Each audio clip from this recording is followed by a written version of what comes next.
there is a bird in my garage.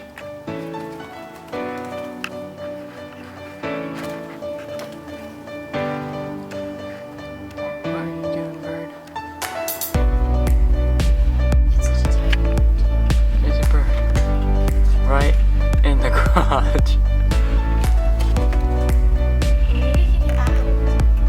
I don't know if you can see this pink. Give me your flashlight more.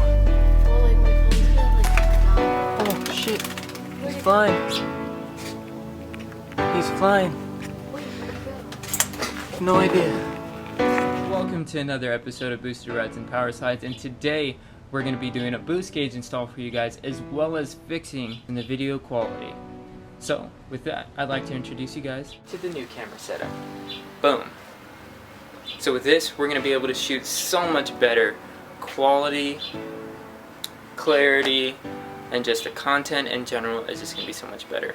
I know I need to work on some of my videography skills, but this is definitely going to help the quality be a lot better. So without further ado, let's get into the boost gauge install. Alright guys, so this is everything that you're going to need to install your boost gauge. So obviously your boost gauge, and then the next most important thing is you're going to need some line to run it. So this is literally refrigerator line. And it is rated to 50 psi. I've been using this on my car for a couple months now, and it's held up perfectly fine. I mean, it's rated to 50 psi, and there's no way I'm going to be running any boost near 50 psi. You're going to need zip ties, dikes to cut the zip ties, a flashlight so that you can see underneath where you need to zip tie some stuff, and then you're going to need a drill and a drill bit with one of these circle drill bits. I don't really know if that's the proper term, but this is going to allow you to get a perfect circle, other than trying to use like a Dremel and just free-handing it so that you can get your boost gauge in there. Alright, so let's move on to the next step. Alright, now that we're inside the car, you're going to want to pick a position where you want your boost gauge to be. So most people like to put it on the pillar. So if you have a pillar mount, it's going to be the same exact way, so the next few steps aren't really going to be applying to you, because I had put mine, or drilled mine into the plastic, whereas you would just pop this off. You put obviously your pillar mount here, and then you'd run the lines the same exact way. But for me, I chose to put mine right here. So as you can see, that circle cutting drill bit, I was able to drill a pre-sink like that drill hole, and then come back in with that circle drill bit. And then I got a nice perfect circle, whereas before I was trying to use a Dremel and kind of marred up the side a little bit. So the next thing you're going to want to do is you're going to want to locate this little guy right here.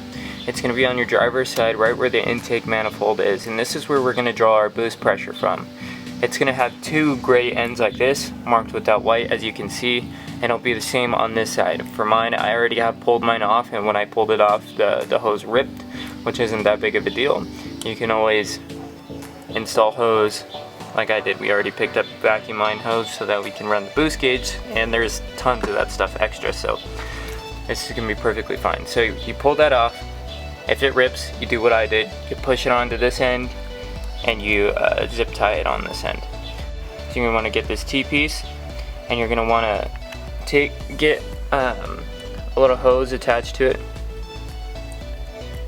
and just zip tie it to the end like we did with the other ones.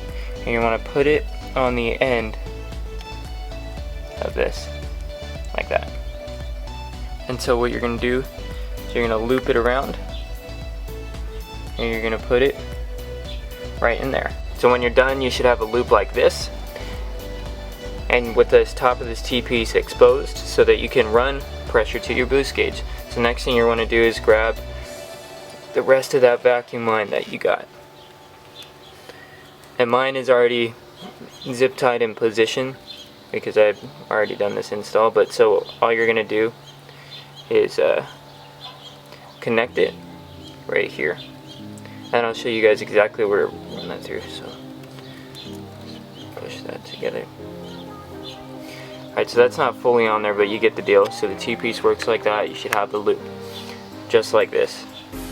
So if you guys are having a hard time doing this, just kind of follow what I did. Just replicate this picture. Your excess hose, you're going to want to run it along these lines. This booster line that you see right here. Mine's already zip tied to it, so you just follow that line all the way, and then you're going to come down back here, so it's all the way through here, and then you're going to go down in here, and if you can see that, you're going to follow it all the way down. Let me get a light for you guys. Alright, so you're going to follow that all the way down from right here all the way down to there. You guys can see right where the light is. There is going to be a hole in the firewall already from where the cable is to pop the hood. So if you can find the cable to pop the hood, it runs along your headlight and everything like that. If you can find that down here, it's going to be at the very bottom in the right hand corner, and just run the boost line through there. So now that you're on the inside of the car, that boost line, the way that you're going to find that is you're going to find your latch to pop your hood, and then you're going to go up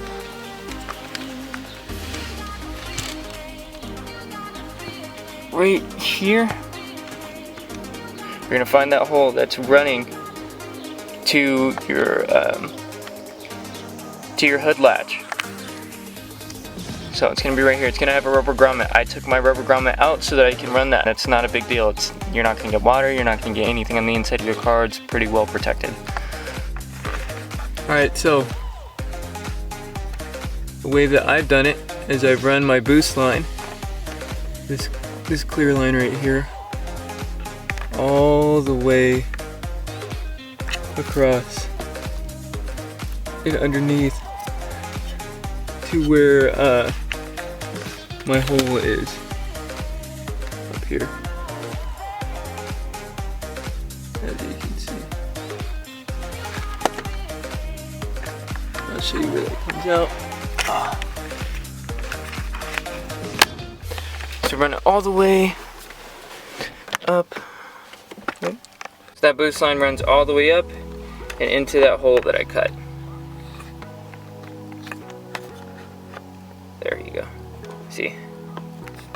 Right. So my boost gauge right here has its vacuum line right here on the back, and so all you're gonna do is connect that to the hose.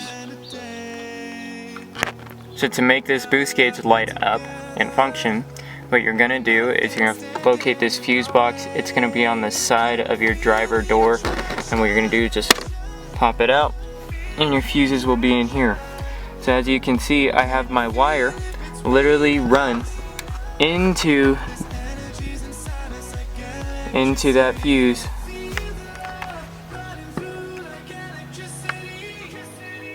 That lights up the instrument cluster. And so the way that I knew that it was that fuse specifically, I came here on the back, you look at your diagram for what each thing does, and then you run it in. So literally this is not soldered anything, it is literally just take the fuse, pop the fuse out, push the wire where the fuse goes, and push the fuse in. Make sure that you have enough of the wire exposed so that it gets the metal contacts. And so that after that, I just ran it down, the wire down, and then along the underside of this, all the way up to my boost gauge. Now if you followed all the steps correctly, now when you go to turn it on, there you go.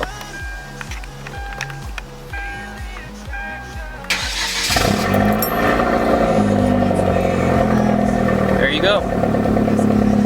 Now your boost gauge is fully installed. Alright guys, so that's going to be it for this episode of Booster Rides and Power Slides. Remember to like, comment, subscribe, and I'll see you guys later. They said that I should branch out, here I am, breaking through the ceiling. Writing this, I felt uncomfortable, but crazy, here I am.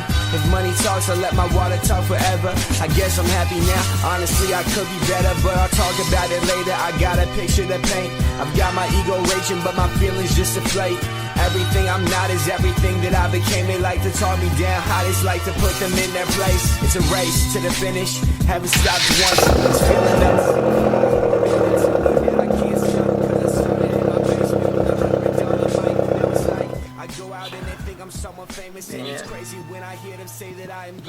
Is this not so much better?